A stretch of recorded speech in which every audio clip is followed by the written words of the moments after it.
Les gens, c'est le footballeur parisien, j'espère que vous allez bien, moi ça va. Alors aujourd'hui on se trouve pour une toute nouvelle vidéo où nous allons parler du mercato du Paris Saint-Germain en général. Mais je ne suis pas tout seul pour faire cette vidéo, ça va être le premier feat de cette chaîne YouTube. Je suis avec le Blaugrana. Hello coolest. J'espère que tu vas bien en tout cas. Très bien, et toi frérot? Très heureux de venir sur ta chaîne, écoute. Ça va très bien. Du coup, comme je l'ai dit, on va commencer direct, on perd pas de temps ici. J'aime bien. Vous irez check les infos du Blaugrana dans la description. Vous irez également voir sa vidéo qui est sortie il y a quelques heures, si je ne dis pas de bêtises, sur sa chaîne. Le lien sera dans la description. Et c'est parti, on commence. Allez, let's go. Alors, les objectifs en Ligue des Champions cette saison. On nous rappelle que l'objectif à la base, c'est de gagner à moyen terme. Donc, faut pas se mettre de pression. C'est la deuxième saison de Luis Enrique. Ok, on a fait demi-finale quand on s'y entendait pas, parce que c'est sûr qu'on fasse demi-finale. Mais pour moi, il y a moyen qu'on atteigne la finale cette année. Du coup, je sais pas ce que t'en penses toi. Justement, je te laisse donner ton avis. Finale carrément cette année, je suis désolé, mais c'est quand même peu de demander une finale à Enrique. Parce que Enrique, ce qu'il montre pour le moment, après tu vas me dire l'adversité est pas incroyable, mais ce qu'il montre pour le moment, j'ai l'impression que le groupe est plus soudé. Luis Enrique a eu les joueurs qu'il voulait et je pense pas qu'il y ait d'excuses pour faire un beau parcours et pourquoi pas peut-être gagner la première fois une LDC. Bon, c'est PSG, vous la gagnerez jamais parce que je vous aime pas, mais t'as capté. Ça va te faire c'est bon, ouais. Bon, faudra biper par contre ça. Faudra biper. Non, oh, non, blague à part, on peut potentiellement y aller, mais il faut pas se fixer cet objectif. Parce que je ne sais pas si vous avez remarqué, mais à chaque fois qu'on dit qu'on est favori à la Ligue des Champions, on fait de la merde. L'année dernière, on n'était pas parmi les favoris, on a fait un parcours. Donc, enlever un max de pression aux joueurs. Comme tu l'as dit, oui, ça se voit qu'il y a une meilleure force collective, mais il ne faut pas se mettre de pression. On rappelle qu'avec Galtier, on commence de la même manière la saison. Ça avait extrêmement mal fini. On est d'accord, c'est pas le même coach. On est d'accord, c'est pas la même situation. Mais attention quand même. Et comme tu l'as dit, l'adversité n'était pas du tout la même. C'était Montpellier et Le Havre, deux clubs qui jouent le maintien. Montpellier s'est fait trop de buts. Le Havre, on a mis beaucoup plus de temps à ouvrir le score et même à gagner le match. Ça s'est intervenu à la fin. Bref, la Ligue des Champions, pour moi, c'est une finale. Libre de penser qu'on est favori, qu'on n'est pas favori. Je voulais dire vos avis dans les commentaires par rapport à ça. Ensuite, on va commencer par les potentielles arrivées qui auraient pu arriver. C'est très français. Ouais, les potentielles arrivées qui auraient pu arriver. Le footballeur parisien 2024, effectivement. On va parler du cas Victor Osimhen qui est beaucoup revenu sur son mercato. Les premières infos, au départ, il voulait venir au club, on est d'accord, c'est un joueur qui veut venir au club, un joueur que Luis Enrique veut également. La dernière info qu'on a entendue sur lui, c'est que potentiellement, on pourrait faire une note de dernière minute de 50 à 60 millions, mais qui a été démenti derrière par monsieur Fabrizio Romano, que je considère comme mon père. Ce mec que je considère comme mon père, comme si c'était mon daron, ce type. Très bien. Bref, Victor Osimhen au PSG, ça me plante très bien, mais moi ce que je n'ai pas aimé surtout, c'est l'attitude de Laurentiis, parce qu'il demandait au PSG de payer sa clause de 130 millions d'euros, alors que comme par hasard, il a accepté une offre d'Arabie Saoudite. C'est pas les clubs les plus pauvres en termes d'argent. Il a quand même accepté une offre à 65 millions, même si le joueur a refusé finalement, parce qu'il n'y avait pas de clause libératoire. Alors, je vais te demander ton avis. Qu'est-ce que tu en penses de Victor Osimhen au PSG? Bah en fait, le truc c'est que toi t'as dit au début que Lucho le voulait, alors qu'il y a à aucun moment en fait, Luis Enrique a dit qu'il voulait ouvertement Osimhen. C'est plus la direction qui voulait une star entre guillemets pour pallier le départ de Mbappé. On en reviendra plus tard à la politique, plus de stars, etc. Mais le truc c'est que je sais pas si Osimhen est Lucho compatible parce que Enrique aime les buteurs qui savent créer le jeu, qui n'ont pas des vrais neufs mais plutôt des faux neufs entre guillemets, qui vont plus aider dans le jeu et qui sont l'état en finition. Après, Osimhen reste le meilleur joueur africain de l'année. C'est un excellent joueur de football et il pourrait être excellent en Ligue 1 comme il l'a déjà montré à ses débuts avec Lille. C'est un joueur qui peut être intéressant, mais je sais pas si vraiment Enrique le veut. Et si Enrique ne veut pas, c'est ciao à mon avis, parce que c'est vraiment le coach qui va prendre ses décisions, et si ses décisions sont bonnes, on pourra en discuter après, tu vois. Mais s'il le veut pas, on passe à autre chose. C'est vrai, mais il faut quand même pas oublier qu'Osimhen, c'est quand même un tueur devant la cage, et on en a grandement besoin. C'est pas un Colomboigny qui va nous finir devant, hein. C'est Colomboigny, on en revient après, t'inquiète. Oui, on va parler après de cette espèce de moisi de mort. Allez, on passe à la prochaine. Le cas Jadon Sancho. Alors, j'en vois beaucoup qui étaient chauds par rapport à Jadon Sancho. Moi aussi, j'étais un peu hype. Mais United demanderait un prix trop élevé par rapport à ce que veut donner le PSG. Il me semble, si je dis pas de bêtises, que United en demande 60 millions. Dis-moi si je dis une bêtise. Non, c'est ça. Je crois que c'est ça. Si je me souviens bien, c'est ça. 60-65. Voilà. Le PSG ne veut pas payer une grosse somme parce que c'est pas forcément un poste dont on a besoin. Parce qu'on a déjà Bradley Barcola. Alors oui, pour le niveau bon, oui, on a clairement besoin. Mais niveau pour être titulaire, on n'a pas vraiment besoin. Barcola est en train d'exploser. On y reviendra tout à l'heure d'ailleurs sur Barcola à l'heure actuelle. Même si à Sancho, moi je dirais pas non, mais à par contre on aurait déjà abandonné la piste. Vu ce que demande United, je les comprends. Je suis désolé, moi à 50-60 millions Sancho, je prends pas. À la limite, je prends 40-45, mais max du max. Toi, qu'est-ce que t'en penses du coup de Sancho? En fait, le truc, c'est que Sancho, ce qu'il a montré avec Dortmund, redistribue les cartes, et je pense qu'il peut avoir un rôle à United. Donc je ne vois pas vraiment pourquoi il partirait du club. Après, comme quoi ça a parlé du fait qu'il voudrait bien le PSG. Mais comme tu as dit, le prix est assez haut. Mais je pense que ça peut être négociable. Que c'est un deal qui peut être tenté. Surtout que Enrique aime les joueurs polyvalents. Et Sancho peut jouer sur les deux côtés. Il peut jouer à plusieurs postes. C'est un joueur intéressant. C'est un profil intéressant. Et que même si t'as Barcola, t'as Dembélé, maintenant t'as Doué. Mais je sais pas si l'objectif c'est de jouer ailier. Doué, tu me corrigeras. Non, Doué joue au milieu. Ah, Doué, c'est plus pour être un milieu de terrain? Oui. Ah, d'accord. Franchement, sur le coup là, je pensais que c'était plus pour être sur l'aile. À ce moment-là, ça aurait aucun sens de chercher un Sancho. Mais si c'est pour le milieu, le PSG a cruellement besoin de profondeur de banc. Et si vous pouvez vous permettre d'avoir le luxe de chercher un Jadon Sancho, pour moi, c'est une excellente opportunité pour le PSG, quoi. Mais ça dépend de comment tu vas négocier. Ouais, c'est ça le souci, en fait. C'est que c'est le prix surtout qui coince. Parce que le joueur a réitéré plusieurs fois son envie de venir au club. Il a beaucoup de fans parisiens, dont moi d'ailleurs, dont Yanis aussi.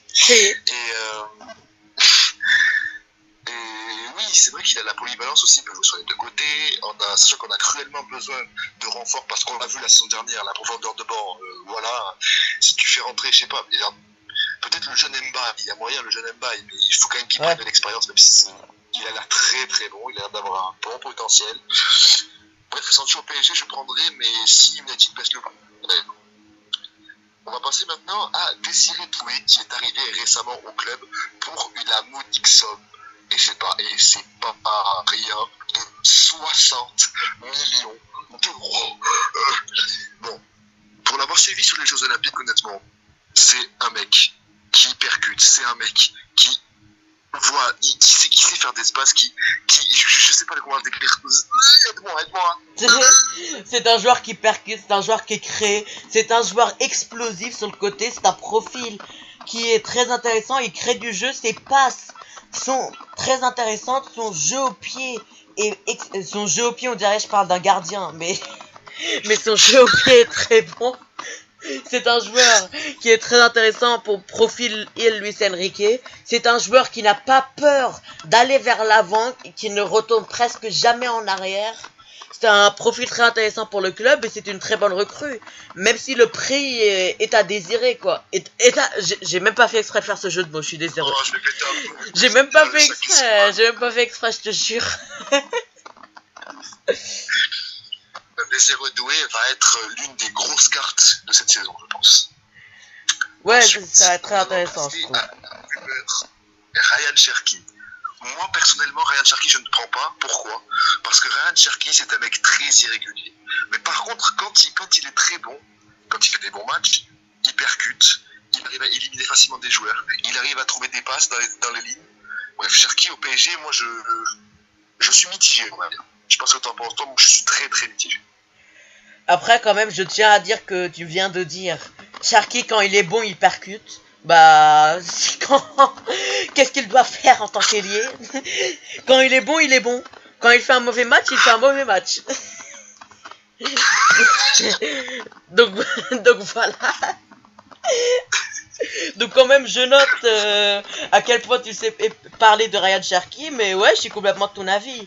Un Ryan Cherki n'est pas une provision intéressante, sachant que t'as déjà des options, que t'as déjà les possibilités autre part, comme Sancho on a déjà parlé. Ouais, Ryan Cherki, c'est pas, faut qu'il passe un cap pour pouvoir aller dans un club comme le PSG. Après, ça a parlé de Dortmund, mais le dia a capoté pour je ne sais plus quelle raison, là, d'ailleurs. Je crois que c'est le coach qui ne voulait plus d'un coup. Bref, c'est un joueur qui était un peu courtisé, mais courtisé par Dortmund. Un club niveau Dortmund, ça peut être intéressant pour un Ryan Cherki, mais un club niveau PSG, je pense pas que ça soit une bonne idée, quoi. Après, t'es littéralement en train de faire croire que Dortmund est un club de merde. Hein. Je tiens à dire, mais... Non, non. Mais c'est un club tremplin pour les jeunes, oui, d'accord. C'est un club qui a réussi à faire relancer un Jadon Sancho. C'est un joueur qui lance des Duranville, des joueurs très intéressants. C'est un club à suivre, Dortmund. Mais je trouve qu'un Ryan Cherki peut être intéressant dans le système de Saïn. Mais dans un club standing PSG, je sais pas si ça fera l'affaire. En tout cas, pas encore. Je pense pas, mais il n'y avait pas des rumeurs Fulham sur lui aussi? Fulham? J'ai pas vu de rumeur Fulham Cherki. Il a refusé, je crois. Bref, on parle du PSG, on parle pas de Fulham et de Dortmund. Bref, on va passer à le premier sujet, c'est possible arrivée de Kingsley Coman. Moi, je prends tous les jours. Hein. Un Coman au PSG, sachant que tu as déjà Dembélé et tout, je prends pour la rotation. Enfin, Coman pour la rotation, tu m'as compris. Parce qu'il n'y a pas de titulaire indiscutable dans le club. Un Coman, je prends tous les jours. Même si on est d'accord, il a beaucoup de pépins physiques, c'est le point rouge de ce joueur. Mais sinon, quand il joue, quand il arrive à enchaîner les matchs, il est très très bon. Et en plus de ça, moi, j'aimerais beaucoup ce retour parce que ça reste un titi parisien, un mec qu'on a lancé, mais un mec qu'on n'a pas pu garder parce que notre politique des jeunes est atroce. Elle est toujours atroce, hein, mais un peu moins quand même. Ouais. Je sais pas ce que t'en penses toi, parce que je sais que toi aussi t'es pisté par le Barça. Oui. Mais avec quel argent, on sait pas. Avec quel argent, t'en sais rien, comment tu cherches un Coman. Ouais, mais un Coman, du coup, pour revenir à ce que tu dis, ouais, ça peut être très intéressant pour PSG. C'est un profil comme Sancho, c'est un profil qui est assez polyvalent, qui peut jouer sur les deux côtés. Mais il y a la question, comme tu as dit, de physiquement, est-ce qu'il va tenir? Un Dembélé a réussi à tenir, a réussi à gagner son pari, mais pour le moment, Dembélé en parlera plus tard, d'ailleurs, s'il doit passer un cap, etc. au PSG, maintenant qu'il y a eu le départ de Mbappé. Mais un Kingsley Coman, c'est clairement intéressant, mais il y a les offres d'Arabie Saoudite, il y a une offre de Al Hilal, j'ai pas de conneries, Al Hilal ou Al Ahly? Ah oui, c'est vrai qu'il y a une offre d'Al Hilal. Enfin, il y a un accord entre le Bayern et Al Hilal. Pour lui doit donner sa réponse autour de cette vidéo d'ailleurs. Ouais, c'est ça. C'est pour cela qu'il faut le préciser, tu n'as pas précisé en début de vidéo, mais quelques informations peuvent être obsolètes parce qu'on est en train de tourner le mardi 27 août à 16h. Il y a des infos qui pourront être erronées d'ici la semaine prochaine au moment où on va mettre la vidéo en ligne. Mais en tout cas, au moment où on parle, Coman n'a pas donné sa réponse pour oui ou non aller en Arabie Saoudite. Je pense qu'on a très bien conclu l'affaire Coman. Oui. Et pas Ronald. Plus jamais, s'il te plaît. Moi, ma blague à désirer, elle était drôle, Flo. Non. Non. Parce que maintenant, un joueur aussi qui revient qui est très souvent revenu, je sais pas si c'est très français. Beaucoup très souvent, qui est beaucoup très souvent en venue. En ce moment, il revient souvent, on va dire, au club, c'est monsieur Ademola Lookman. Lookman est un joueur que je prends tous les jours. C'est le seul joueur, la saison dernière, qui a réussi à briser le pacte du Leverkusen de Xabi Alonso. Sauver les enfants. Ça reste un très bon joueur. Ça reste un très bon joueur. Un joueur dont on a besoin sur le couloir. Si on fait pas Sancho, peut-être on est sur un Lookman. Après aussi, je sais plus c'est quoi la somme demandée, mais elle est importante, je crois, de l'Atalanta. L'Atalanta d'ailleurs qui ne veut même pas. Ah non, même pas. L'Atalanta qui ne veut même pas le laisser partir. Ils ne comprennent pas pourquoi Lookman veut partir. Mais je suis désolé. T'es l'Atalanta, je respecte l'Atalanta, attention. Mais tu vois, un club comme le PSG s'intéresser à toi, tu peux pas dire non. Tu peux pas faire genre que tu n'es pas intéressé. Tu peux pas faire genre que tu n'es pas intéressé à un départ là-bas. Ça n'a pas de sens. Surtout qu'au PSG, il n'y a pas de titulaire indiscutable. Et il me semble, parce qu'il va me contredire, je sens, que Luis Enrique le veut, Lookman. Je sais pas si c'est une bêtise, mais... Non, il le veut. Il le veut, on est d'accord, voilà, il le veut.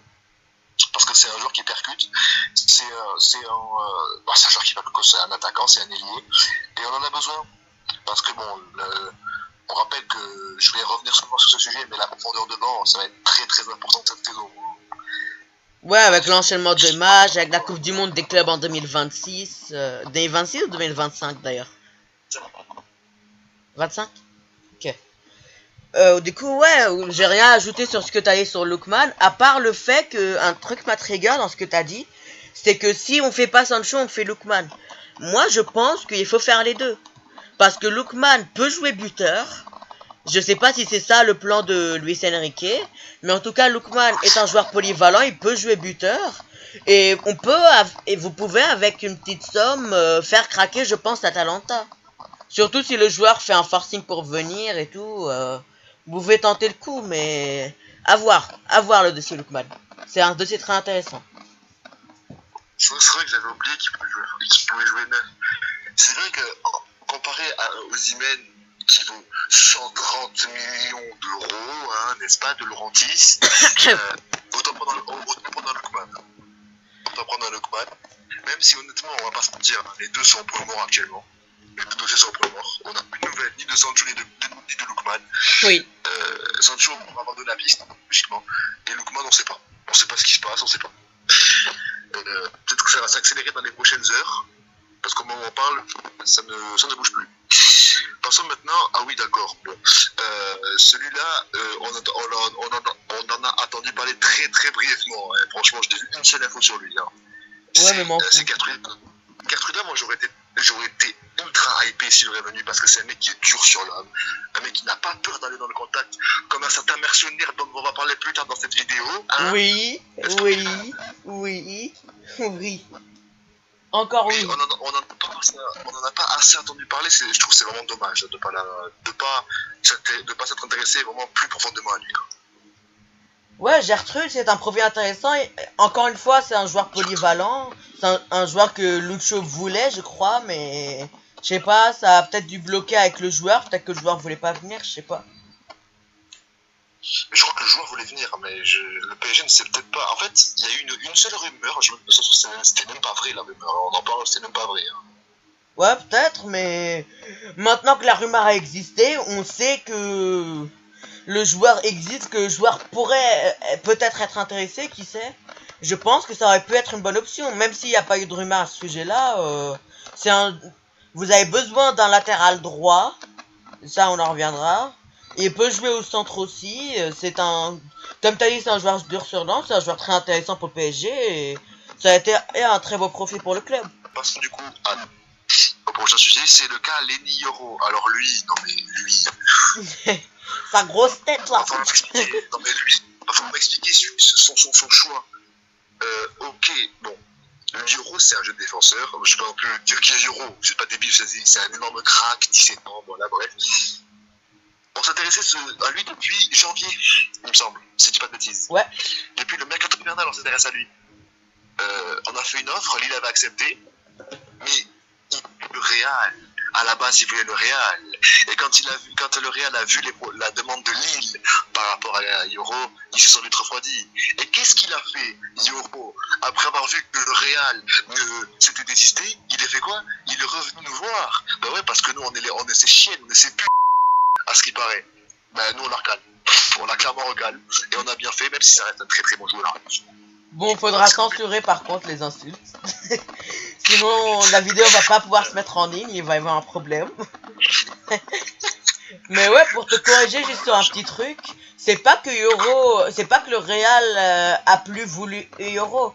Le Real a dit à Yoro, ouais, attends un an et comme ça tu viens libre. C'était ça, le coup que voulait faire Real, mais Yoro il voulait pas attendre un an à Lille, du coup il est revenu vers vous.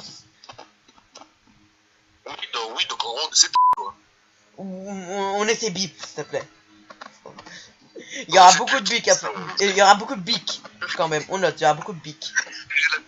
Du coup, au final, il y a eu une offre de United, il est parti. Oui. Sauf que il est parti pour combien? 60 millions? 60 millions d'euros quand même. Hein. 60 ou 70? 60 millions. 70 avec bonus. Ouais. Et au final, il s'est claqué. Donc bon. J'ai envie de te dire. Tant mieux qu'on l'ait pas pris, c'est pas quelque chose derrière. Bah, chef, c'est un joueur de United, c'est un défenseur de United, soit il va devenir nul, soit il va se blesser. Hein. Y a pas de... Ce mec a un bon potentiel, j'espère vraiment qu'il va pas nous faire une Maguire. Non, je pense pas, en vrai. C'est un joueur très intéressant, mais le truc c'est que maintenant, à la place, vous avez pris Pacho, qui est un profil différent, on en parlera après de Pacho d'ailleurs. Mais ouais, ça a parlé aussi de... Comment il s'appelle? De Araujo, de Thomas Araujo. On en parlera après aussi. Voilà, est-ce que c'est du même standing qu'un Lenny Yoro? Non. Mais est-ce que ça peut être aussi intéressant dans un profil comme celui du Cédric que un Lenny Yoro? Oui. Donc je pense que c'est plus une priorité et que c'est un mal pour un bien de ne pas avoir pris, je pense. Au vu de ce que vous avez pu avoir derrière. C'est vrai. On va maintenant passer à une rumeur qui ça a fait comme Gertrude. On l'a vu une ou deux fois celle-là aussi. C'est le défenseur de Leverkusen, Edmond Tapsoba. Alors Tapsoba, j'aurais réellement pris parce que j'ai l'impression que c'est aussi un mec dur sur l'homme, un mec qui aime pas mal dans le duel, un défenseur très solide, qui a clairement contribué à la saison exceptionnelle de Leverkusen. Mais aussi, je pense honnêtement que ce qui a coincé, je pense que ça c'était vrai par contre, absolument. Et je pense que Xabi Alonso n'a pas voulu le laisser partir. C'est ce que je comprends parce que c'est quand même une pièce maîtresse de sa défense. Je sais pas ce que t'en penses, mais. Ouais, comme t'as dit, c'est un joueur très intéressant, Tapsoba, et je pense que c'est dommage que le PSG ne s'est pas positionné plus que ça. Mais voilà, au final, vous avez pris un Pacho qui est un peu similaire, un peu dur sur l'homme, etc. Vous avez le mercenaire, mais lui, il va partir, c'est dommage. Je suis triste, d'ailleurs. Je suis en deuil depuis qu'il y a eu l'annonce qu'il va aller à Al Nasser, on en parlera après. Mais voilà, c'est un joueur très intéressant qui aurait pu être une potentielle cible, mais vous avez pris un autre joueur et c'est pas vraiment un problème. Nous, à la place de Nico Williams, on a pris personne, ça c'est un problème. Alors, bon, si vous avez vu toute sa vidéo, il a dit je le savais. Le Barça dans la vidéo. Quand on parle du PSG, je ramènerai pas au Barça, moi. Je savais que t'allais dire ça. Au moment où j'ai commencé ma phrase, je me suis dit, ah merde, j'avais dit ça, moi. Du coup, on va maintenant passer à la rumeur qui est sortie hier soir. Moi, je l'ai vue hier soir, la rumeur. Oui. Hier soir, c'est Thomas Araujo. Alors, selon un mec supporter de Benfica qui m'a renseigné, il m'a dit que c'était un joueur solide, mais qui avait une mauvaise attitude. Enfin, un joueur solide, non. Parce que j'ai vu les compilations. La compilation que j'ai vue, ce mec ne sait pas faire d'intervention défensive. genre ça serait un Skriniar bis quoi. Selon ce que j'ai vu, ça serait un Skriniar bis, même si c'est un mec avec beaucoup de potentiel. On l'a pas vu sur un seul highlight faire une intervention défensive. Alors que c'est ça qu'un défenseur, on le rappelle. Je sais pas ce que t'en penses toi, mais moi ça me met pas en confiance. Hein. Non, mais en vrai, un Thomas Araujo, c'est un profil que je connais, c'est un profil intéressant. Niveau attitude, ouais, ça peut être compliqué, mais je pense que dans un effectif comme celui du PSG, ça va le calmer. Mais ouais, j'ai pas ton avis sur le coup en termes de ses interventions défensives. Dans tes compiles là où tu vois que des belles passes de as de Thomas Araujo et tout, mais défensivement ça va, ça c'est pas mal. Et c'est surtout un joueur qui a une énorme marge de progression. Et si tu mets un joueur solide à côté de lui, je pense qu'il peut performer. Il peut être très intéressant. Oui, tu mets par exemple un Pacho, dans ce cas-là, ça peut être intéressant, oui, effectivement. Et tu bench Marquinhos. Tu sors le capitaine. Expose. Ah, Marquinhos. Ah, on aurait pu en parler dans cette vidéo de Marquinhos. Ouais. Vas-y, tu veux. Vas-y, dis un petit truc. On parle vite fait de Marquinhos, il n'y a pas le truc, non, après c'est Kimpembe. Non. Bon, j'aimerais bien que ça marche, par contre, c'est bon. Marquinhos, va falloir. Au bout d'un moment, il y a. Pour moi, c'est ciao, Marquinhos. Pourquoi c'est ciao pour cet été? J'aurais bien aimé qu'il parte. Parce que Marquinhos, pour moi, n'a plus le niveau. Il n'a plus le niveau parce que, surtout en Ligue des Champions. En Ligue des Champions, Marquinhos, il se chie toujours dessus. Il se chie toujours dessus en Ligue des Champions. Après, chef, le truc c'est que à côté de lui, t'avais un Skriniar, t'avais un Kimpembe avec une jambe, t'avais un Thilo Kerrer. Ça va pas le mettre en confiance. C'est vrai que Marquinhos, en vrai, lui, le problème, c'est qu'il lui faut aussi quelqu'un de solide à côté. Donc, ouais, faut quelqu'un pour l'épauler, pour lui mettre en confiance. Comme ça, il se dit, ouais, lui, il est à un bon niveau, moi aussi, je dois être bon comme ça. Si l'autre est nul, il va être nul avec. Il dépend un peu de ses coéquipiers, et ça, c'est un problème, mais actuellement, ça reste quand même le capitaine indiscutable de l'équipe. Mais tu m'as dit, indiscutable très sûr parce qu'il y a eu des votes par rapport à ça d'ailleurs. Du coup, oui, par rapport au vote de capitaine par rapport à Marquinhos, Luis Enrique va faire comme la saison dernière, c'est-à-dire qu'il va faire un vote, il va laisser voter les joueurs pour savoir qui sera capitaine pour cette saison. Bon, je pense honnêtement que ça ne va pas bouger, ça va quand même être Marquinhos parce que les joueurs l'aiment bien en capitaine. Bref, c'était tout pour cette parenthèse sur Marquinhos. Ouais, elle était un peu longue cette parenthèse. Du coup, un peu. Du coup, maintenant, on passe au cas Kimpembe. Kimpembe, moi je l'aime beaucoup. Kimpembe, j'aime beaucoup, c'est presque Snowden. Mais il a trop de perte physique. Ces derniers temps. Il devait revenir, il me semble, si je dis pas de conneries, fin de saison dernière, et il a rechuté. Donc au final, il a fait full saison de. Excusez-moi, j'ai fait un skate bégaiement de la mort. Au final, il a fait une saison blanche. Ouais, non, Kimpembe physiquement, moi honnêtement, j'aime beaucoup, mais si physiquement il se remet pas très vite, ça va être difficile de le garder. Ouais, mais en fait, la question c'est à quoi s'attendre avec un Kimpembe.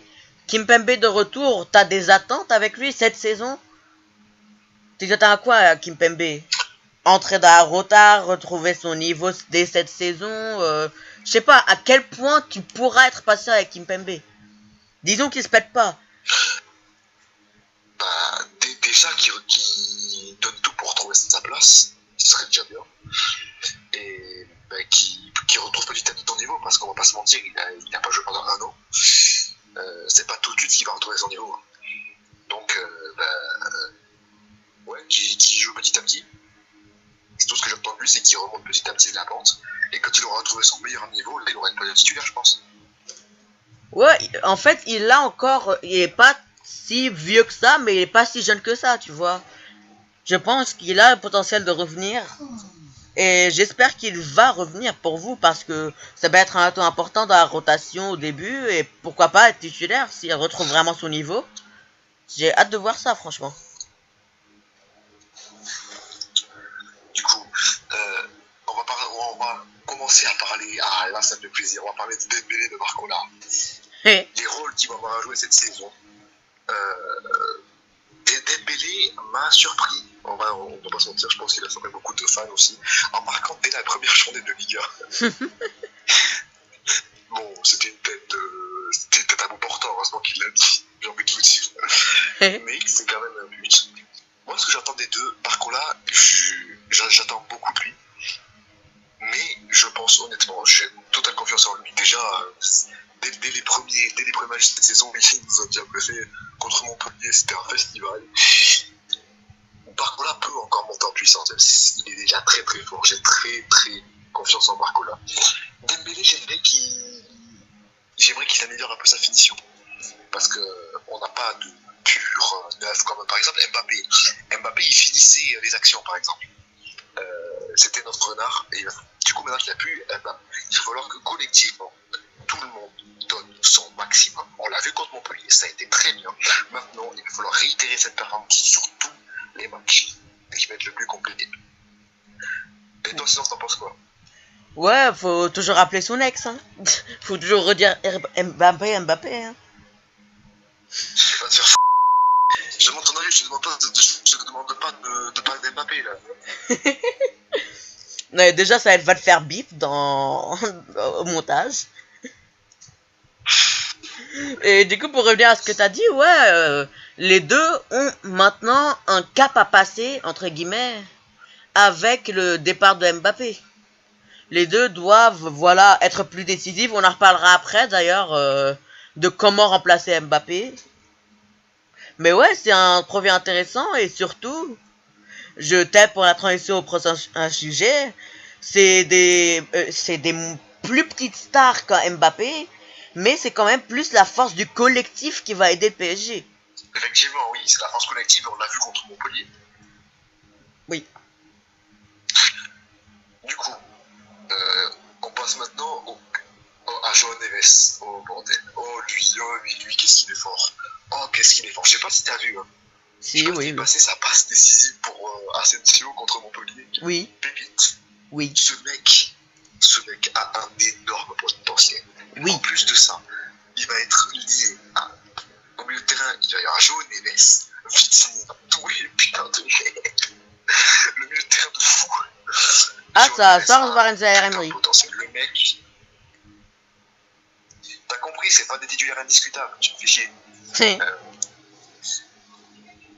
2 matchs, 4 passes décisives.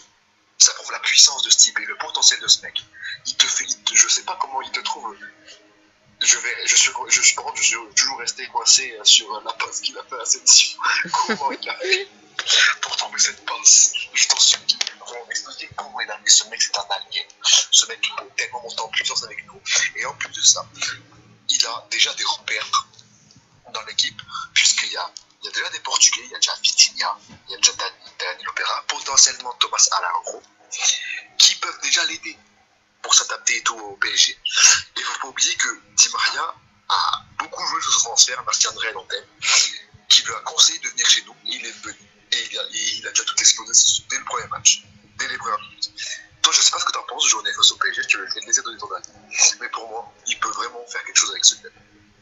Ouais, comme t'as dit, t'as vraiment quasiment tout dit. L'objectif, en fait, dans João Neves, c'est vraiment relier la défense et l'attaque. C'est vraiment de poser les bases d'une création de jeu. C'est un joueur qui est vraiment... C'est le profil Lucho compatible par excellence. C'est vraiment un joueur intéressant. Et ce genre d'achat de jeunesse, miser sur la jeunesse, comme avec Doué, comme avec lui, miser sur aussi des joueurs qui, pas forcément des gros noms, comme un Pacho, justement, c'est une politique du PSG qui est intéressante. Et je sais pas ce que t'en penses, mais je pense que c'est la meilleure solution pour l'après Mbappé. Bien évidemment, il faut se concentrer sur les jeunes et arrêter avec les stars. Arrêter avec les stars, mais vouloir Sancho. Hein. Vouloir Sancho aussi, man. Arrêtez avec les stars, mais vouloir Sancho aussi, man. Mais t'as compris, pas... Arrêtez avec le surplus de stars. Arrêtez de vouloir toujours voir les étoiles, tu m'as compris. Il faut quand même des renforts. Hein. On va pas aller prendre le boulanger du coin pour jouer avec nous, tu vois. Bah faut si. Pas abuser non plus. Bah non. Du coup, voilà, le cas João Neves. on a une nouvelle politique du club, c'est les jeunes. Privilégier la jeunesse. Même s'il faut gagner un peu d'expérience, on va pas se mentir. Bref, du coup, maintenant on passe aux défenseurs. Et au Vénézuélien. Oh là là.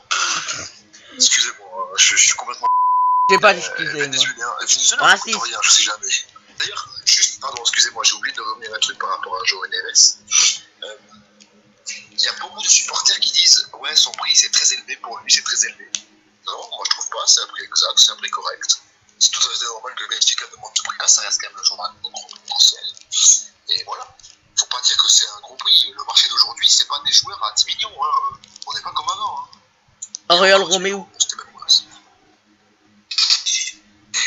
Ouais, du coup, revenons à Pacho, j'ai regardé ses matchs de pré-saison et ses débuts, vraiment, c'est vraiment le mec solide.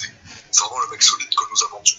Solide, dur sur l'homme, comparé à un autre mercenaire de cette espèce de screener de merde. Il est présent en défense, il est là, il va être très très utile pour cette saison. On a besoin d'un joueur solide comme lui. Par contre, bon, on a quand même besoin des mecs qui savent mettre la tête. Je vois rien. En défense, c'est le couac en fait de notre mercato au niveau défensif. Il nous faut un mec qui sache mettre des têtes sur des corners ou des corners offensifs comme des corners défensifs. Ouais. Du coup, je te donner ton avis. Ouais, c'est franchement Pacho, comme t'as dit, c'est un profil très intéressant, c'est un profil différent de ce que vous avez au PSG, je trouve. Et ouais, ça peut être intéressant. Après, comme t'as dit, le point faible du PSG, c'est les coups de pied arrêtés. Mais un Marquinhos doit prendre plus ses responsabilités à ce sujet-là, par exemple. La tête contre City pépite, merci de m'avoir rappelé ça. Moi, je pensais plus à contre Dortmund, pour le coup, où il y a eu la masterclass de Neymar. Ouais, mais on passe à notre sujet. On a fait pas de choses. Ah, le cas Lucas Fernandez. Ah. Là c'est plus le cas des Français en général, Flo. Les Français au club, le projet IDF. Ok. C'est vrai qu'il y a quelques temps, on avait lancé, la semaine dernière même, je crois, on avait lancé le projet Île-de-France, qui consistait à recruter des joueurs français dans la globalité, et plus particulièrement parfois en Île-de-France, ce qui est logique, j'ai envie de te dire. Sinon, ça ne porterait pas le nom du projet Île-de-France. Du coup, on commence avec Lucas Hernandez. La saison dernière, Lucas Hernandez, j'étais contre son arrivée, et toi, tu sais très bien pourquoi j'étais contre son arrivée. Allez, l'OM! Parce qu'il a toujours dit qu'il aimait l'OM et tout. Du coup, quand il est arrivé, j'étais pas content. J'étais énervé, surtout quand on a payé 45 millions pour lui. Et il a réussi à me faire fermer la gueule. Il a réussi à prouver qu'il était bon, grand, patron, guerrier. Et il va manquer en ce début de saison. Il va manquer. J'espère qu'il va pouvoir revenir sur les terrains. Il avait fait une très bonne première saison, malheureusement, oui, du coup, il s'est blessé contre Dortmund sur le but de Füllkrug parce qu'un certain Marquinhos a fait le guignol. Hein, n'est-ce pas Marquinhos? Voilà, du coup, voilà ce que je pense moi sur Lucas Hernandez. À toi, Ouais, t'as tout dit. D'ailleurs, il revient quand, Lucas Hernandez? Il a fait rupture du LCA. Du coup, il revient mi-saison, je pense, comme ça, non? Mi-saison? Je pense. Moi, je le vois. Après, il faut regarder, mais je crois qu'il revient mi-saison, voire fin de saison. Hein, ouais, il rate quasi toute la saison. Parce que c'est Ligue 1 croisé antérieure, LCA. Potentiellement mi-saison, je pense, mais ça m'étonnerait. Ouais. Ouais, sinon, Lucas Hernandez, c'est un très bon joueur de football. Et c'est plus le projet Île-de-France en général qui peut être intéressant pour le PSG, je vais en revenir. Parce que t'as Dembélé, Barcola, t'as Désiré Doué que t'as signé, t'as Lucas Hernandez, t'as beaucoup de Français. T'as Colomwani, on en parlera après, que t'aimes beaucoup d'ailleurs. Mais ouais, t'as une belle base française, t'as aussi une base portugaise, mais ça je pense que c'est grâce à Campos. Ouais, c'est grâce ou à cause. Hein. Mais ouais, sinon c'est une bonne idée je pense pour remplacer Mbappé de créer une cohésion d'équipe avec beaucoup de Français, ça peut être pas mal. Nous par exemple chez nous on a beaucoup d'Espagnols, ouais c'est une bonne idée. Oui, je reviens encore sur Barça. Pour la troisième fois. Pour la troisième fois, oui, je sais. Ensuite, après Lucas Hernandez, bah voilà, bah tiens. Tiens. Avec sa grosse tête là. Wesh. Je peux pas oser dire ça. Je peux pas oser dire ça quand même. Randall Kolo Moisi Rwanda Congo Mali. Appelez-le comme vous voulez, mais ce mec est un flop total au club. Alors, c'est vrai que Luis Enrique l'aligne souvent en tant que numéro 9. Il oublie sûrement que c'est un joueur de couloir. Kolo Moisi, ce n'est pas un 9. Et c'est peut-être le problème aussi de ce joueur, c'est peut-être pour ça qu'il n'arrive pas à performer au club, sachant qu'il aime beaucoup le club. Il a toujours dit son club de cœur, le PSG, il a toujours voulu revenir en équipe de France, là d'où il vient. Il me semble qu'il est en équipe de France, si je dis pas de bêtises. Si je dis une bêtise, arrête-moi tout de suite. Je sais pas. Alors là. Il me semble, hein. Au pire, dans les commentaires, vous m'arrêterez, c'est pas grave. Ils peuvent pas t'arrêter, techniquement, c'est une vidéo. Mais c'est ça. On a beau l'insulter, on a beau lui dire qu'il est nul et tout, mais moi, ce qui me fait mal au cœur, c'est qu'il veut réussir au PSG et qu'il n'y arrive pas. Parce que pour moi, honnêtement, si Kolo Muani doit se relancer, c'est pas en le mettant en numéro 9 qu'il va le relancer. C'est pas en le mettant à ce poste-là. Il faut le mettre dans un couloir pour voir ce qu'il peut faire. Il me semble qu'il a déjà fait un match dans un couloir qui était pas très mauvais avec nous. Je sais plus c'était lequel, mais il me semble qu'il est venu dans un couloir et c'était pas mauvais. Ouais, vas-y, donne ton avis sur Rwanda Congo Mali là. Bah ouais, en fait le truc c'est que Enrique il force avec Kolo Muani 9, alors que c'est clairement pas son pas. Après ça quand même, corrige-moi si je dis de la merde, mais je crois qu'avec Francfort il jouait 9 hein. Avec Francfort il jouait 9 ? Je crois. Il me semble que oui, il jouait 9. Bah après c'est peut-être parce qu'il est jeune qu'il a besoin de temps d'adaptation. Il a joué il y a longtemps, il y a à Nantes. J'ai pas de conneries s'il te plaît. Ouais mais à Nantes, la première saison qu'il avait fait il était pas bon. Ouais c'est ça, c'est qu'il a peut-être besoin un peu de temps d'adaptation au nouveau club, à l'environnement. Il y a pas, on est trop habitué aux joueurs qui viennent, première saison ils explosent tout. Mais faut pas oublier que c'est quand même un nouveau club, c'est un nouvel environnement, c'est un nouveau coach. Et pour lui, c'est même un nouveau poste, mine de rien, parce que c'est pas le 9, le profil de 9 que Enrique voudrait d'habitude, parce que techniquement, c'est pas le meilleur joueur du monde, quoi. Mais voilà, quoi. Faudra attendre pour moi. Moi, je suis désolé, j'ai vu du Colo en équipe de France sur un couloir, ça peut vraiment être pas mal. Ça peut vraiment être pas mal sur un couloir, je pense. Je sais pas, dans un couloir avec l'équipe de France, il est bon. Alors pourquoi il serait pas bon dans un couloir avec le PSG? Ouais, c'est vraiment Enrique qui force sur le côté, quoi. Ouais, il force à mettre en 9, mais je sais pas pourquoi. Je sais pas pourquoi, parce que sur le côté, il peut faire mal. Parce qu'on n'a pas de 9 sur bon, c'est peut-être pour ça. On a peut-être pas de renard comme il cherche Luis Enrique. Bref, du coup, on passe au suivant. Ah bah tiens, la grosse noisette. Comment le remplacer, lui? Comment remplacer son ex? Comment remplacer cette espèce de grosse tête de noisette là? Très bonne question. J'avoue que je n'ai même pas la réponse à cette question. Ah ouais? Mis à part le fait que il faut un très bon collectif, que tout le monde trouve sa place, que tout le monde discute quand ça va pas, que tout le monde s'unisse pour faire réussir l'équipe. Par exemple, il ne faut pas qu'il n'y ait qu'un seul buteur attitré. On l'a vu contre Montpellier, il y a eu plusieurs mecs qui ont marqué, 5 différents sur des buts. Ça prouve que le collectif est en train de se former. Et pour moi, Mbappé était un mec qui tue le collectif. Je pense que tu es un peu d'accord avec ce que je dis, n'est-ce pas? Ouais, en fait, le truc avec Mbappé, c'est que... Le truc avec le remplacement d'Mbappé, c'est que t'as pris des joueurs de moins haut standing, comme on a déjà parlé. Et c'est plus la force du collectif qui va être importante. Et c'est comme Enrique a dit justement en conférence de presse, je reviens beaucoup sur cette phrase en off. Mais faut pas forcément qu'un joueur mette 40 buts, mais que 4 joueurs mettent 10 buts, ça me suffit. Tu vois, faut pas forcément avoir la star importante et ses pions derrière lui, tu vois. Tu peux faire ça, évidemment que c'est quelque chose qui peut marcher. Mais quand même la force qui est encore plus puissante, c'est un collectif uni pour la victoire. Et c'est ce que le PSG montre dans ses premiers matchs. Et j'espère pour vous que ça va continuer. Hein. Je l'espère, on verra ce que ça donnera contre Lille d'ailleurs. Du coup, vous avez déjà vu le débrief, vous savez très bien ce qui s'est passé contre Lille. J'espère qu'on a gagné. Justement, il n'y aurait pas y avoir de problème, même si c'est quand même une bonne équipe. Bref, on a fini, je pense, par avec Mbappé. On va passer à ton mercenaire favori. Non, pas le mercenaire. Tu voulais en parler plus tout à l'heure. Parle-nous du mercenaire. Je vais parler de ce mercenaire. Je vais essayer d'utiliser le moins d'insultes possible. Ouais, Parce que ce mec, par contre, faudra pas trop biper, quoi. C'est pour toi, c'est toi qui fais le montage. Moi, je m'en fous, hein. c'est vrai, c'est vrai. La Crignard, on nous l'avait vendu, je le rappelle quand même, encore une fois, je vais le rappeler tout le temps, hein, je pense sur cette chaîne YouTube. On nous l'avait rappelé comme un mec dur sur l'homme, un guerrier, un mec qui est très solide. C'est tout le contraire qu'on a vu au PSG. C'est tout le contraire. Très nul, très fébrile. Il se fait bouger facilement dans les duels. C'est un mec qui est nul.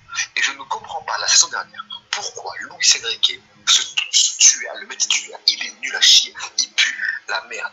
Maintenant, il va partir à Al Nasser, logiquement, au moment où on parle. Il y a un accord avec Al Nasser.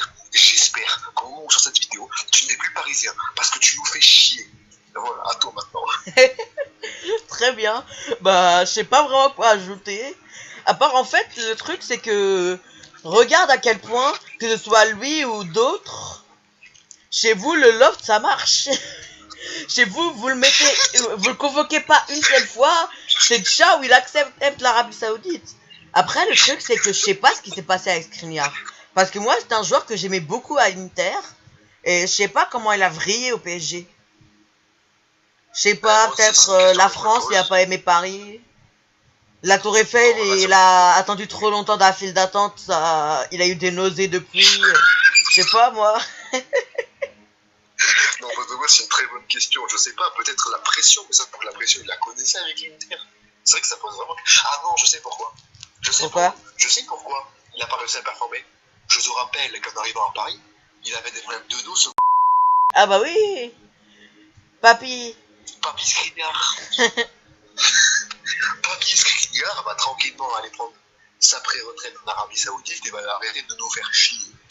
Bref, on passe à la suite. Ciao ce mercenaire de mort là. Bonjour. Ah bon, tiens, super. On passe d'un mercenaire à un. Allez. Non mais. Ce mec, en fait, je vais résumer la carrière de Kurzawa au PSG. Au début, il était très bon. C'est très très effrayant. C'est le seul défenseur de l'histoire à avoir marqué un triplé en Ligue des Champions. Oh punaise, c'était le seul mec à avoir marqué un triplé en Ligue des Champions. Il était très bon. On va pas se mentir, il était indispensable à un moment donné au PSG. Il était très bon. Oui. Faut pas non plus cracher sur ça. Oui. Au bout d'un moment, je sais pas à quel moment, je pense que c'est quand Bernat est arrivé. Hein. Ouais, clairement. Bernat. Et après, ce qui l'a tué encore plus, c'est Nuno Mendes. Mais à partir de ce moment-là, bizarrement, quand il y avait plus de concurrence, il n'était plus là. Parce que comme dirait un certain Unai Emery, c'était pour le temps la concurrence. La concurrence, effectivement. Non, mais blague à part, mais ce que ça va, il a chier. Il est resté un an sans club. Tu vois, ouais, le loft, ça marche chez vous. La preuve, ça marche, ça a grave marché avec Kurzawa. Ça a grave marché. Mais lui, c'est un cas à part. Lui, il veut juste la thune et se casser. Hein. Lui, il a dit nique ma carrière, j'en ai plus rien à foutre. Bon, désolé d'avoir trop à biper sur cette séquence, mais c'est Kurzawa qui me l'a fait faire. Il a touché son petit salaire par mois, son petit 500 000 par mois, parce que Nasser ne s'est pas donné sur les salaires. En plus de ça, il me semble qu'il avait prolongé en 2021. Je sais pas pourquoi il est prolongé à ce moment-là, sachant qu'il commençait déjà à être nul à chier. Même lui, il sait pas pourquoi, hein. D'ailleurs. Il l'avait été en plus. Même lui, il savait pas pourquoi il a été proposé. Il était sur le point de partir, on lui a dit, ouais, tiens, hausse de salaire, prolonge. Ben forcément, hein. Quand tu oses demander de moi à sa place, j'aurais vu ça, j'aurais prolongé aussi. C'est normal, t'es humain. Allez pas me faire croire que vous avez pas dit oui moi aussi. Maintenant il y a des rumeurs, il y avait des rumeurs Brest, mais là il y a une dernière rumeur qui est apparue, c'est la rumeur, comment ça s'appelle, PSV. Ouais, Eindhoven. Du coup maintenant on va avoir dit mon ami, je veux attendre le tir. Ouais bah mon avis sur Kurzawa c'est que c'est un joueur que j'aimais beaucoup quand on jouait face à lui avec Coman. Dembélé il avait mis un sale boulot, enfin Messi il avait mis un sale boulot, après c'était pas dur quoi. Il a vraiment pris la parole juste pour dire ça. Oui. On peut parler de la physionomie de Luis Enrique ouais, si tu veux. Parce que bon, c'est un peu peut-être le prochain sujet. Ouais, c'est ça. Alors, Luis Enrique a vraiment changé de club. Personne ne peut dire le contraire, il a vraiment changé de club. tu regardes le club, comment on jouait sous Galtier, tu compares avec comment on joue aujourd'hui, c'est ultra différent. Sous Galtier, il n'y avait aucun jeu. Sous Luis Enrique, ça presse haut, ça fait beaucoup tourner, il n'y a pas beaucoup de toucher de balle, ça donne très vite, c'est très dynamique, et ça j'aime beaucoup. Et c'est ce qui nous a permis, je pense, de faire un parcours aussi en Ligue des Champions. Même si la finition, ça a pêché la saison dernière. On l'a vu contre Dortmund. Oh non, mais contre Dortmund, on a été maudits par contre. Je suis désolé de revenir sur ça, on a été clairement maudits. Mis à part la finition, cette année, c'était très bon. Et j'espère même, je pense très bien, que ça va continuer cette saison. Du coup, vas-y, dis-moi ce que t'en penses, toi, de Luis Enrique, même je pense déjà savoir ta réponse, puisqu'il a bien coaché ton club.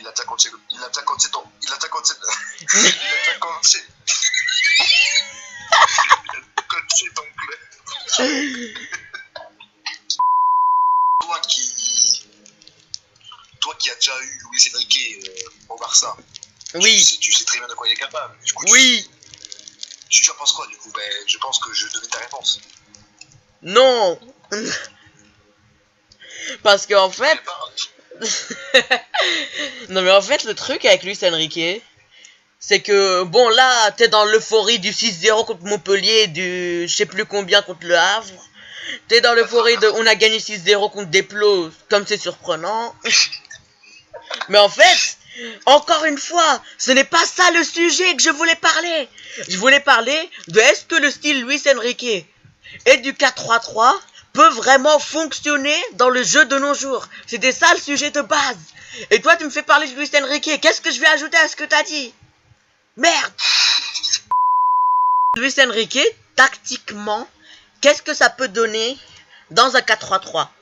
Parce que le 4-3-3 de nos jours, bon, techniquement, quand vous avez ballon, c'est 3 défenseurs, je sais pas quoi, à ma bite, là. Je comprends rien à ce que vous faites, sans ballon. C'est ce que fait beaucoup de grands clubs, c'est ce que fait des Manchester City, etc. Mais est-ce que tactiquement, un jeu de possession peut encore fonctionner? On peut se poser la question, parce que Enrique, à part la LDC 2015, quel est le trophée majeur qu'il a gagné? C'est ça une question qu'on peut se poser. Trophée majeur, je te dis, trophée majeur, trophée européen, ou avec l'Espagne une Coupe du Monde ou un Euro. Il n'a pas vraiment réussi, à part au Barça il y a longtemps dans le football d'antan. Maintenant c'est un football plus physique, c'est un football différent. Et c'est pour cela que Enrique se focalise sur les joueurs assez physiques comme un Pacho, mais aussi il cherche des joueurs qui sont plus techniques pour son style de jeu. Mais je suis désolé, les faux neufs, c'est plus aussi avancé qu'aujourd'hui, ça marche plus autant qu'aujourd'hui. Un neuf qui participe au jeu.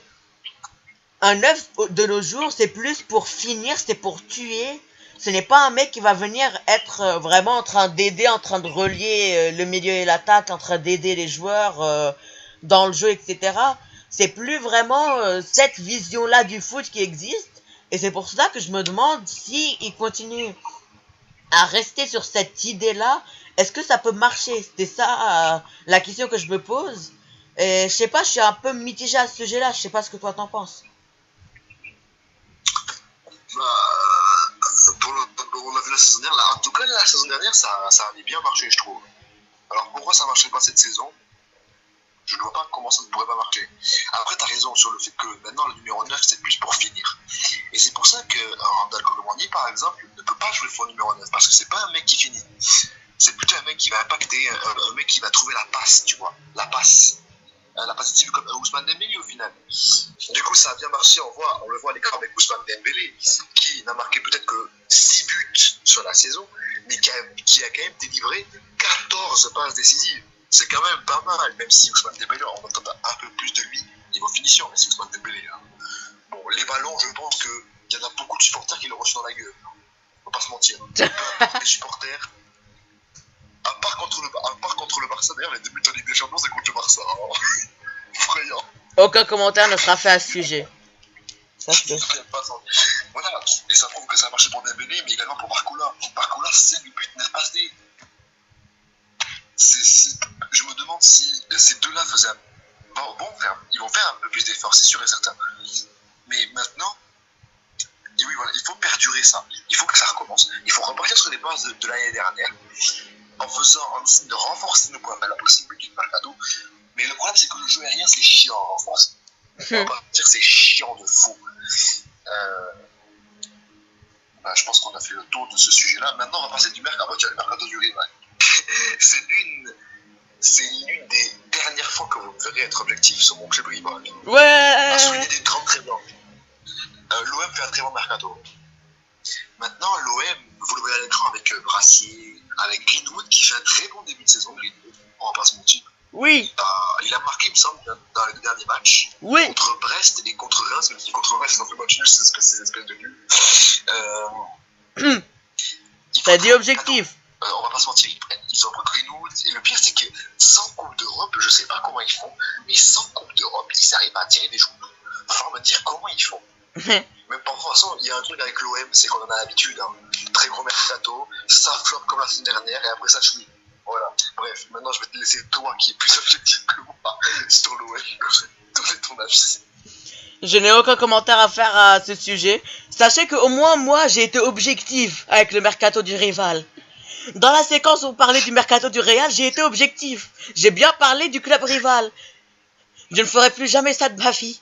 Mais lui, regardez comment il pue le seum. Parce que Marseille, ils ont fait un bon mercato. Parce que Marseille, ils ont une belle image d'un grand club français. Même s'ils n'ont pas l'Europe, ils n'ont pas besoin de l'Europe pour être le meilleur club de France. Allez l'OM. Je me verrai, je pense, ce mec. L'OM, grand club français, j'ai envie de vomir quand tu vois que avec l'effectif qu'ils ont, ils font un partout contre rien. Je suis désolé, c'est une fois professionnelle de faire un partout. C'est pas un partout, c'est 2-2, hein, d'ailleurs. Déjà. C'est pareil, c'est un match nul. On va pas se dire, l'OM fait un très bon mercato, à voir ce que ça peut donner. Oui. J'ai pas envie de dire j'espère pour les Marseillais que ça va marcher, non. Moi j'espère que ça va flopper. À combien de likes il le fait, les gars? À combien de likes vous le faites? Tu le fais. Franchement, tu le fais dans un short. De quoi? De bien parler de Marseille. Ouais. 5 likes. 5 likes? Ok. J'ai 7 décès à l'attaque. Let's go, baby. T'as dit 5 likes, je m'en fous. T'assumes maintenant. Avant, maintenant. Non, mais écoute-moi parce que c'est important de le dire. Maintenant, il faut que les joueurs s'habituent. Parce que c'est bien de recruter à chaque fois, renforcer la moitié de l'effectif, mais il faut maintenant que les joueurs s'habituent à jouer ensemble. Parce que la plupart ne jouent même pas ensemble. Il faut une cohésion pour que ça marche. Ouais, clairement. Et c'est pour cela que Roberto De Zerbi a du beau travail à faire. Et d'ailleurs, De Zerbi, t'en penses quoi? Ah, l'OM. C'est un mercato, ça. Ça compte du mercato, ça. Pour Marseille, De Zerbi à l'OM, je sais pas comment ils ont fait pour l'intérêt, mais c'est une masterclass de leur part. Franchement, je m'entendais absolument pas avoir De Zerbi à l'OM. Je vais pas te mentir. Je comprends. De Zerbi, c'est un très bon coach. Il peut faire quelque chose avec cette équipe, mais comme je l'ai dit, il va falloir de la cohésion pour que ça marche. Ouais, c'est ce que j'espère que De Zerbi fera. Franchement, j'ai confiance. On va gagner le titre cette année. L'OM joue le titre. Allez, Momo. Non, quand même pas. Il s'agirait de doser. Hein. Bref. Mais du coup, c'est la fin de cette vidéo. Oui. J'espère que vous l'avez apprécié avec mon ami le Granana Asia. N'hésitez pas à checker son YouTube dans la description. Allez voir sa vidéo qu'on a fait. On a fait sur le thème du Barça. Pour sa vidéo qui est son club. N'hésitez pas à mettre un maximum de pouces bleus, de commentaires, à liker la vidéo, à vous abonner à la chaîne. Je rappelle qu'à 50 abonnés, j'ai fait un live où on parlera tous ensemble de football, de PSG, de tout, de n'importe quoi, même de Marseille si vous voulez, oui, de Marseille. De manière objective au moins? Ouais. De quoi? De manière objective au moins ce sera cette fois? J'espère. En live, oui, de manière objective, évidemment. Il va pas bien parler de Marseille. En tout cas, merci d'être passé, frérot. Merci à toi pour l'invite, écoute. Ça m'a fait très plaisir de faire cette vidéo ensemble. Du coup, nous on se retrouve pour le prochain débrief. Je sais même pas c'est quel match. Le prochain mois sur cette vidéo, je crois que c'est un match de la France. Je me doute même que c'est France-Italie à 3. Putain. Ouais, c'est France-Italie, il me semble. Ouais, on fait de la prise. Prenez soin de vous. Ciao.